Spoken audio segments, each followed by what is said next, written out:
I'm really thrilled to be here and to see Ellen's paintings, because I've been, I am a fan. I am here in my capacity as a fan, absolutely.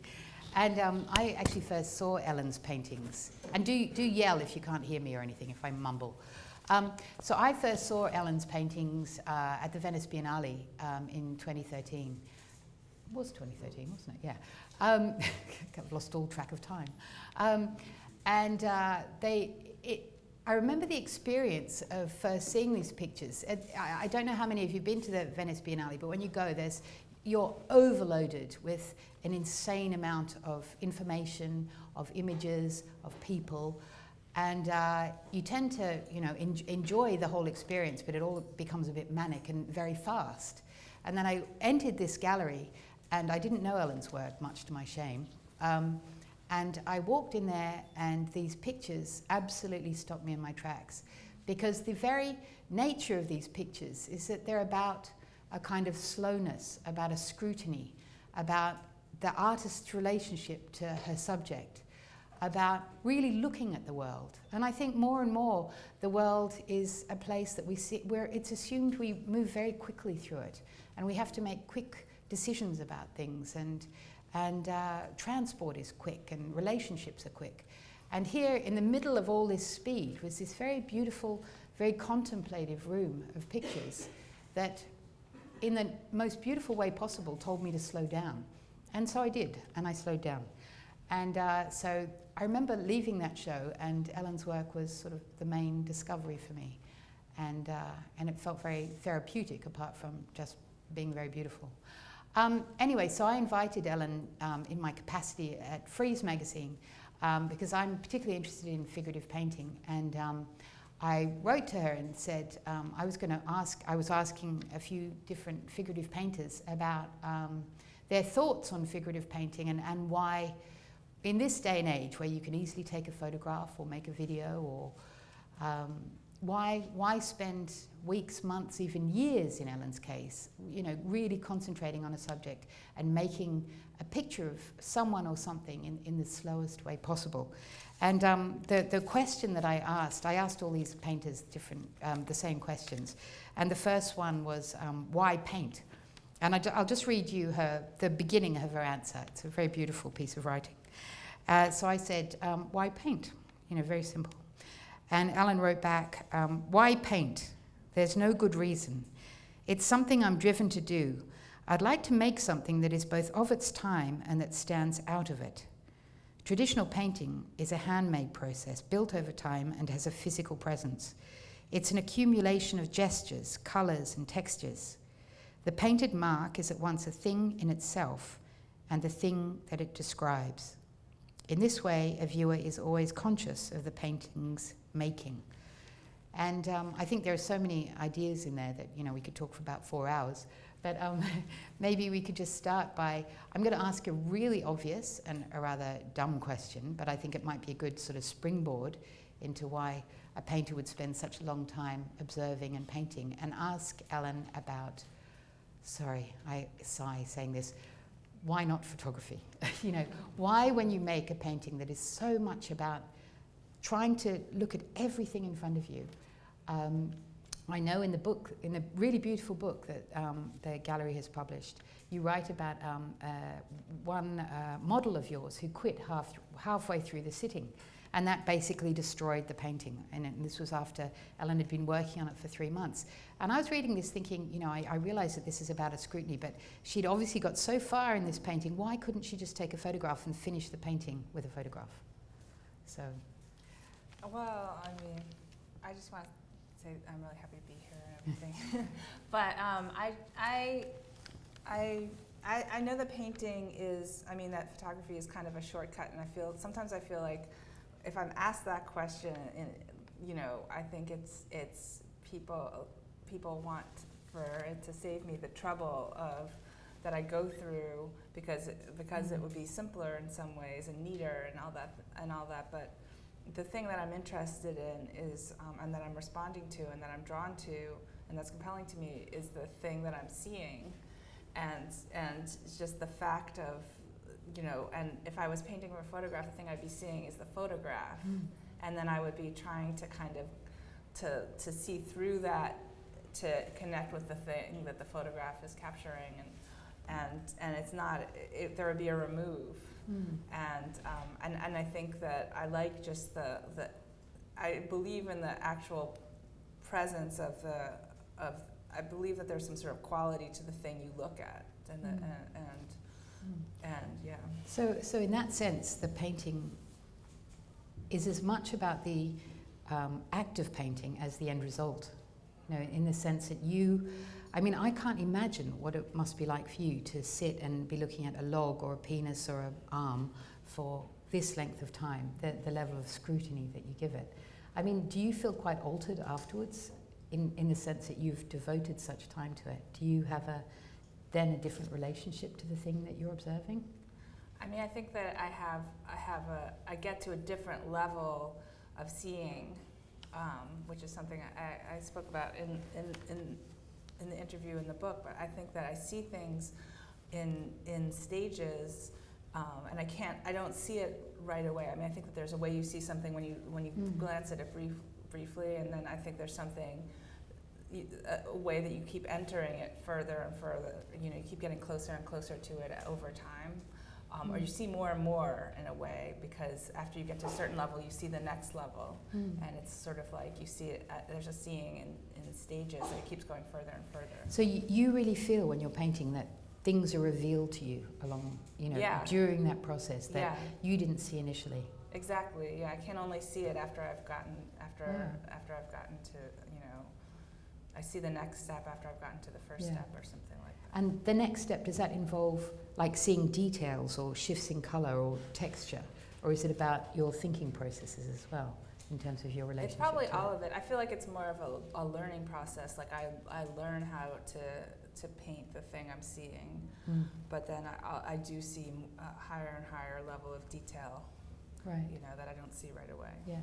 And what's your, because you spend such a long time with your subject, I mean, what's the actual, what's your timetable like? I mean, do you sit down at 10 and go till 5, or do you just do an hour and then have a break, or what's the actual process? I mean, if I have the model, we will work from, it depends on the time of year, but, because the light changes, so in the winter I'll have to get in earlier and end earlier, so you only ever use natural light? Yeah, so I just try to schedule. I try to get 8 hours in, or something like that in the winter, or 7 or 8 hours during, and I try to get somebody who can be flexible on the days, so that I really I work with daylight, so on a dark day we might not work. Yeah, and so what happens with? Say if it was raining and you were painting outside under, would you stop? Or because that would confuse the information that you're getting, or not confuse, it'd be just different kind of information that you're getting. Do you always have to have the same kind of conditions in a way to continue with the painting? I mean, when I painted that log outside, I would cover it with, I painted a log outside and I would cover it with a piece of plastic, and then if it snowed, I would sit under a little enclosure. Right. So that it wouldn't get snow on it, and I would paint. So if I can devise a way to do it, but if the thing actually gets wet, then I can't. Then it will change color. So I can't actually. If I'm painting outside, I can't work on it. Yeah. And do you have any noise? Do you have music, or do you talk to your model, or do you? Yeah. Yeah. I mean, I have noise. I do. I mean, I go through different. I develop through different things that I like to do. Sometimes I think that it's great to have some sort of entertainment.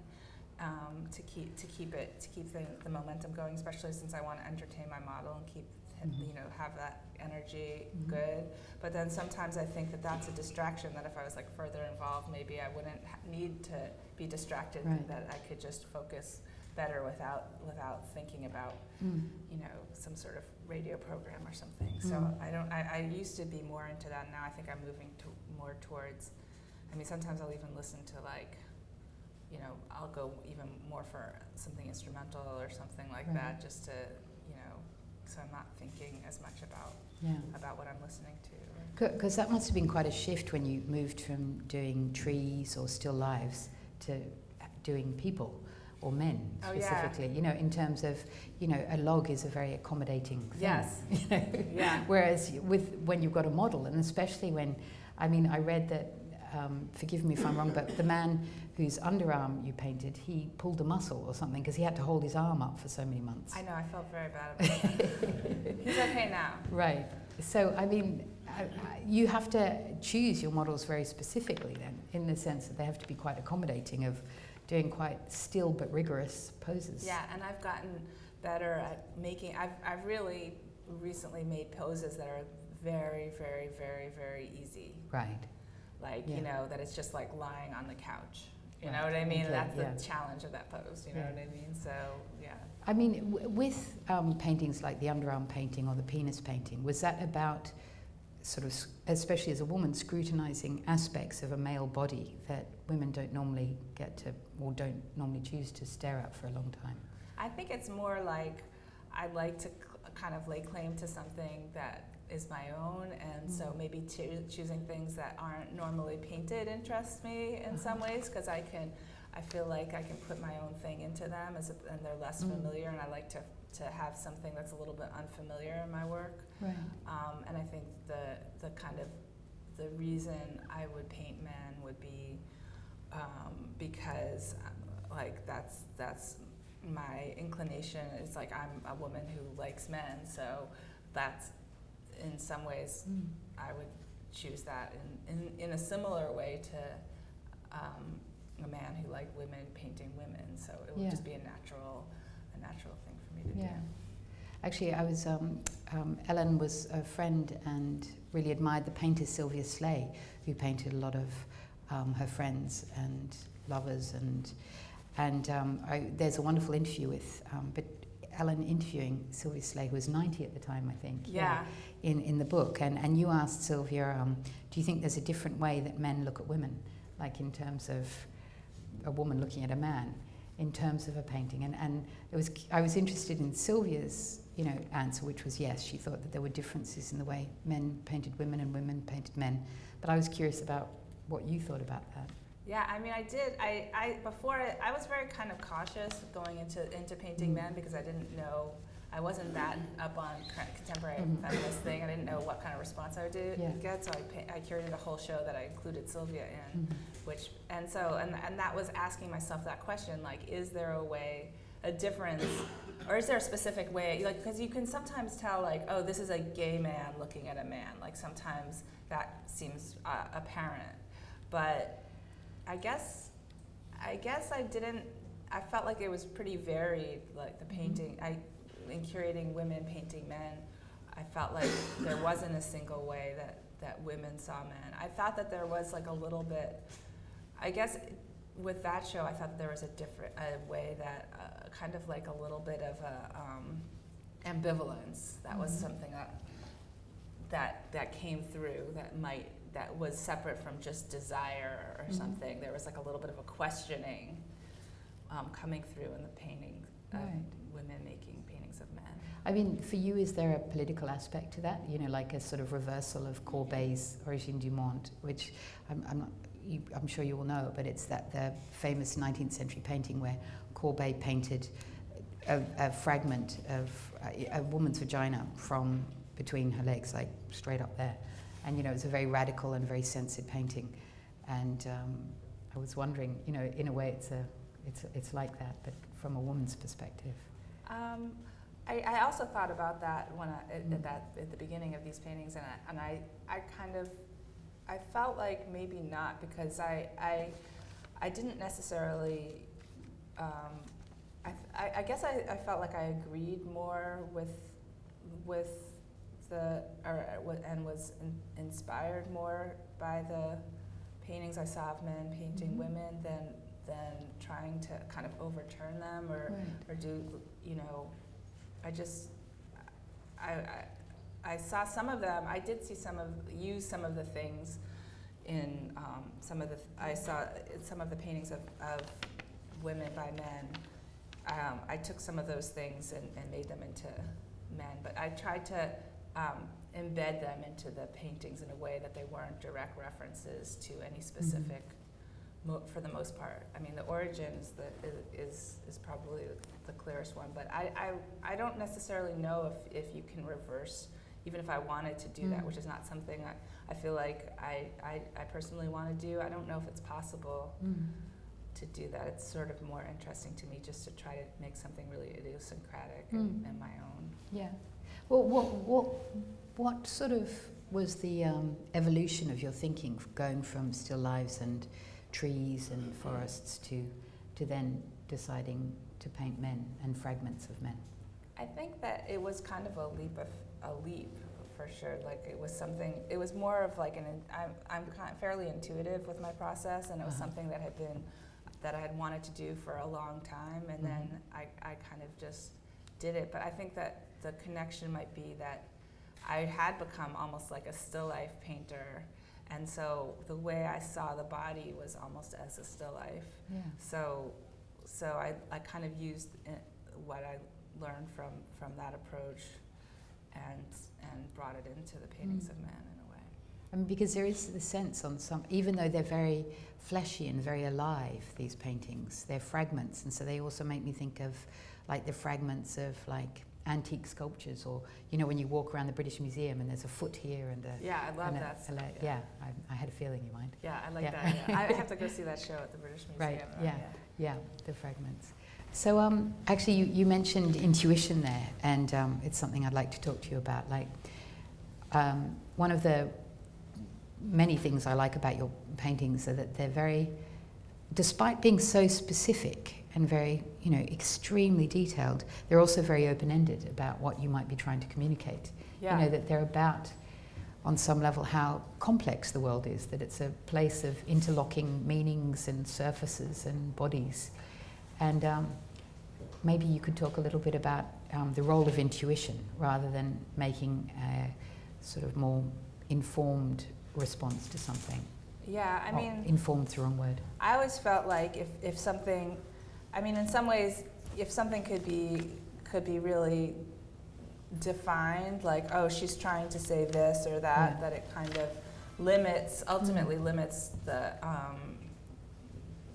reading of it. And so I wanted to make something, so I always was thinking when I was painting things, like how to kind of keep it away from any specific interpretation in a certain way, and negate, like there's a process of negation or something, like it's not this or this, or I think pushing it in different ways. But then at the same time, there's just, I do believe that in the best things happen in some sort of it's like an unconscious mind that's then is controlled by some sort of like your reasoning or rational thought. So like you have the unconscious impulse, and then and then you go back over it with your rational mind and say, well, how does that seem or whatever. So I've always felt like that there's this sort of like when you're looking for an idea that it kind of comes to you or something like that, and that maybe it's kind of romantic, but that's the way I go about things. Yeah. And when you're, do most of your paintings take, I mean, I get the sense that they're taking longer and longer. Yeah. Because the scrutiny is becoming deeper and deeper. I mean, could you talk a little bit about how long they take? And also, I'm curious, how do you know when they're finished? I know. Because some of them seem to be finished at slightly different stages. That's a problem. Like, that's. I mean, I've gotten that question, and I used to be really confident that I knew when they were finished, and now I just at every stage I see that there's more that can be done, and it doesn't rest in such an easy. There's not an easy answer to it. Like the last 3 paintings in this show, in some ways, or 2 of them were finished because of this deadline, but like of this show. But then at the same time, I had worked on them like a lot. Like it wasn't as if they had been ripped from me. I'd been working. I mean, I made these 3 paintings over, I don't know, like 2 years or something like that. So I think that's something that I worry about right now, because I feel like I don't know. I could keep going with them. and that doesn't necessarily feel healthy to me, you know, because sometimes I ask myself now, like, how far is too far, you know, like I feel like maybe I am taking I'm in a transitional moment with this thought, so I'll probably have a better answer in a couple of years, but you know, maybe I do wonder, like, if I'm taking them further than they actually need to be successful paintings. Like, do they need every thread and every of the fabric, or, you know what I mean? And every stitch of the fabric is you know, you but then it might have like a light side and a dark side, and like the space in between, and you know, how much is too much, you know? Like, how much does the painting actually need, and how much? And maybe I get very interested in making it like the way I see it now, and maybe the painting doesn't need everything, but I don't know. I'm still figuring that out. Maybe the only way that you can figure it out is to just, maybe there'll be the 20-year painting, you know, that you just keep painting and see what happens with it. I'm not sure. Yeah, exactly. Like, I don't know. Yeah, they're getting smaller and more detail and taking longer. And I've heard that the smaller paintings take longer. So right. I don't know. Yeah, actually, that's often like a piece of writing. I can't remember who it was. Rousseau or someone wrote to someone, I apologize for the length of this letter. I didn't have time to make a shorter one, write a shorter one. That makes total sense. Yeah, because, you know, of the sort of editing back and choosing what you're going to, Yeah, I actually love that. Yeah, That's to write really a 500-word review is harder to write than a 1,000-word review. Yeah. That makes, that's really interesting. Yeah. When you are painting someone, how do you know that they're the right person to paint? Or do you see lots of them and they go, you've got the right lower leg? Or do you, how does that, it's a combination of things, because, I mean, I will compromise the perfect body for the perfect personality. Right. Like, you know what I mean? Like, Won't there has to be, like nothing, it's like, they have to be somebody I can get along with, and I have more experience now in, like, you know, just like with relationships, it's similar to, like, if you're a romantic relationship where you might kind of fill in all the things that don't seem quite right with what you hope they would be, and you go through a few of those and you realize that's not a good thing to do. It's like if you see a model and they seem a little bit unstable, but they seem enthusiastic and they have the right body. Like, I know now how to judge a person's personality. Hopefully, I mean, it's always a risk because people are putting a best foot forward, but it's a compromise between what they look like and who and how it will be to be around them. Because if I'm not gonna be comfortable being around them, then how can I feel comfortable making this work with them as part of it? You know? So you don't paint friends in the way that, say, Sylvia Slay did. You have someone who you have quite a professional relationship with. It has to be professional because they take so long. It has to be. I could never expect somebody to sit for me for that long, for that length of time. Yeah. You know, I feel much more comfortable actually paying them than I would feeling obligated to them or feeling, you know, some sort of exactly. And that must be such an intense relationship, you know. It is. After a long time. It's hard to keep it like really professional. Yeah. You know, like business. Like, because, you know, they're there through everything, and it's hard for me to keep it all in. Like, so I end up, you know, it ends up being it's good to have somebody we can really have like a really, almost like a closeness. I need to feel a closeness to the model, you know, and so, I mean, my last model, who I made the 3 paintings of in the end, is a musician, and he was a young musician.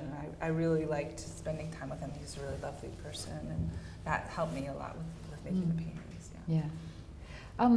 And in terms of other painters you like looking at, I mean, you know, there are the obvious ones that people keep mentioning, but like Lucian Freud, say, but I'm wondering if that's just because we're in the UK and he looked at bodies, you know, so I'm sure that there are, I mean, I know that you've talked about people like Memling or Renaissance painters, or, you know, when you're in Venice, you loved looking at Bellini. Yeah. And so, who do you look for both sort of guidance, inspiration, a new way of thinking about things? or just pleasure? You know, who do you like looking at? I mean, recently I have gotten more heavily into the like early Renaissance paintings of, you know, Mantegna and the Flemish primitives, and because I'm really wowed by them, and there's like a strangeness and a psychology to the work that I think is really interesting to me, and I like to be able to look at them and sometimes also imagine. I've been really interested lately in textiles and fabrics and how those interplay. So like all those robes and flowing garments and kind of seeing smaller compositions within the larger compositions and taking pictures of those and thinking about things with those that have been really inspiring to me. Yeah. I mean, that's interesting thinking about the early Renaissance, because they were very sort of stylized in their approach, and your work, I mean, it's a complicated term, but it is dealing with a kind of realism, I guess, that they weren't doing with. So are there any painters who deal with that kind? I mean, obviously you've talked about Sylvia Slay in the past, but are there 20th century sort of figurative painters who you're interested in? I mean, I kind of look more for composition than for this. I feel like there isn't that much to draw from in some ways, like in terms of other realist painters. So that's not the reason, but like I can look at like Matisse or something, and just see how he's posed somebody or something. I like to look through artist sketchbooks and think about what I would do. Like I spent a lot of time with this book of the complete Ang drawings, because he did a lot of drawings before he made his paintings, and I had a lot of different ideas from studies he made. So it doesn't have to necessarily look like, I'm looking more, I know how I paint already, so I'm just looking for more compositional ideas than I mean, I did look to Memling for like fingernails. Right. You know, I was like, what else? Specific. I was having trouble with the fingernails, but like, but otherwise I'm just looking more for compositions. And actually it was really interesting in your writing in the book when you were talking about Dan Flavin, you know, an artist who used fluorescent lights, and, you know, obviously sculptural and not a figurative painter at all, but there was something in that about the thingness of the thing that you seemed to respond to. And I thought that was interesting, like being a figurative painter but seeing a kind of inspiration in something that's entirely different to your approach, but is in some way doing what you're doing, which is about really looking at an object and seeing what it can do. Yeah, how straightforward that, it was just the moment, like it's not like an ongoing, but it was just having this like connection at that moment, like how straightforward what he does is, and I wanted that kind of straightforward quality in my work. Yeah. You know, I don't expect, it was just a connection I had to the work, but that I felt. I just realized, I was thinking, that can't be right, 45 minutes. So maybe it's time now to open it up to the audience if there are any questions for Ellen, if anyone has anything to ask. The gentleman over here. Yeah. I noticed that in your recent paintings, while the billing here described your paintings as being kind of brilliant in their presentation, the newer paintings are more murky, more cloudy, or discuss that? I think that I'm interested in the monochrome. Like I'm interested in taking the brown skin and making it into a brown composition, and using, like, that's a way to kind of push the subject of the man in, and make it more equal with the whole. Oops. That's not me. Thank God. That's my fault. But I'm abroad, so I haven't been getting any phone calls at all. So glad that's not me. It's over. It's over. I'm okay. I know, it's my fault. I was distracted. But so I'm just trying to like make it not so much. It's not as much about the man now. It's more about the composition as a whole. And one of the ways to do that is having the color of the body and the color of the. I'm interested in making a whole brown painting and I don't think it's murky. It's just brown, you know. Yeah. Oh, there's a lady up there. Yeah. I was curious about whether you prepare it brown ground, or whether you keep adding, whether you ever scrape away, or whether you use any drawing to begin. I was curious about the sequence. I'm so glad you asked that. That was on my list of questions and I forgot to ask it. Yeah, about the physical act of making a painting. I do make a lot of drawings, but really quick ones, or else I wouldn't ever get to the painting. So like just in order to help make the decisions of what is, you know, where I'm standing and what's in the frame, and getting the measurements right and everything. So I'll make a lot of drawings, really quick drawings, like sketches. And then when I get the final one where I'm really confident, because I don't want things to go off, I'll transfer it to the canvas. And then I don't use a brown ground. I don't know why. I was sort of taught to use a white ground.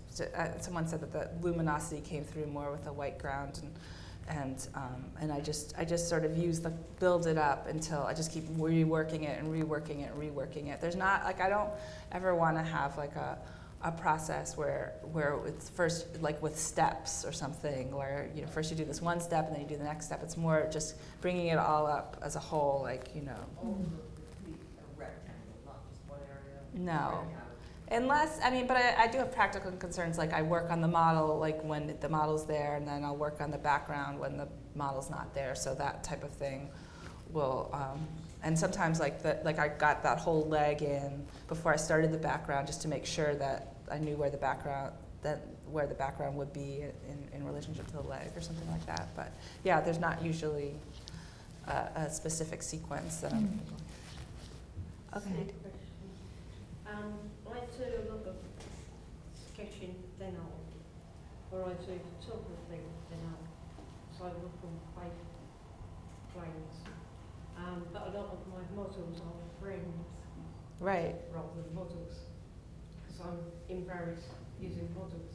My friends quite fine about it. You say you use models rather than friends. How do you differentiate? Oh, well, my models have become my friends. You know, like, you know. A lot of my models are friends rather than models. But imagine asking your friends to sit for like 40 hours a week. Yeah. You For know a what I year. mean? Like then it might transition into like friend Well, mom. they Friend. do sit there. Yeah. Yeah. Yeah. Oh, they do. Okay. Yeah, I bribe them. Oh, yeah. See there. Yeah. There's some. Some. Yeah. You have to bribe them. Oh, there's a lady there. Yeah. It says here that you use visual markers like quilting pins and metal skewers as measuring tools. Are these things that are actually put on the objects? Like, do you put them on the objects that you're painting, or do they go on canvas? Or Well, like, yeah, the quilting pins. I mean, yeah, that's a recent development, because I lose my place a lot. So they used to just be. So now that I'm using fabric, I don't want to make a mark, like a little dot on the fabric to mark it up. So I'll put a quilting pin in there. But then all the quilting pins start looking the same because they're really close. So I'll start making little colored dots on the quilting pins. But then I make I'll make the same mark on the canvas. So I'll have a little dot where the quilting pin was. I'll paint the quilting pins onto the fabric and the canvas, and then paint them out at the end. And that way I don't lose my place. And I do the same thing on the model. It's almost like a grid system that you're constructing, and then It's not a grid, though. It's not actually grid, but I'm always looking for a new system, so, you know. But I mean, I also make marks on the model, and then make corresponding marks on the painting. But the, we were looking at wondering whether you whether you these things are going into the model. I didn't know. Skewer is sort of more like you know, like to measure the spaces in between things on the model, or make a straight, like hold it up as a vertical or something like that when you're looking and you're measuring with, you know. I don't know. Yes. Oops. Oops. Oh, Up the back. How the external environment factors into your work in terms of the appetite from collectors. You know, in recent years, your work has progressed from, you know, let's say a penis, close to a penis, to an armpit, and you know, you would think a collector, might be limited collectors who would want a penis hanging in their dining room, and then an armpit might be, you know, a little bit better than that, and then most recently, your most recent work, you know, you see hanging in a lot of people's living rooms. Does that factor in at all to your work, or is it just you're ignoring that and just whatever you're reacting to? I mean, I just think that I had an interesting conversation with Sylvia Slee about this, where she always said that no one wanted nude men, and I've also heard that no one wants green paintings, or no one wants, like, there's a lot of things that no one wants, but I feel like if you make something really that is, I mean, hopefully if you make something really your own, or really good by your own standards or something, that it will find a home. And so I don't have my, I'm not very practically minded. You know what I mean? Like spending a long time. I mean, it is with some lament that like I will spend a year on a painting. It's not like I wouldn't wish that I could have in that year made 4 paintings to my own standard. But I just do what I feel like the painting needs, or where I need to go creatively as an artist, because if I want it to be, you know, it's not a practical choice to be an artist either, so I may as well just do what I think is the best thing to make good work, and that's just how I go about things, you know. I think there was a lady up here. Yes, you.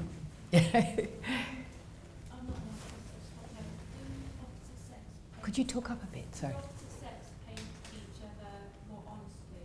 So does a woman paint a man more honestly than a woman painting a woman, because we know our bodies?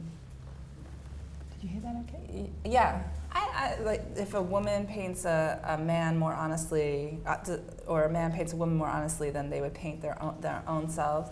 I think that it's not necessarily. I mean, I think that it depends on what you want creatively. You know, like I think that you can paint yourself really honestly, or you could paint another woman really honestly, if that's what you want to do. So I would say no, but I mean, I think that there is an interest in the opposite sex, like a foreignness or something that's like a little, you know, like, you know, you might not be as familiar with it in a certain way, and that might make it more interesting than painting something that you might be more familiar with your own body. So, I don't know. Okay, maybe on that note, we can end there. Thank you very much to Jennifer and Ed.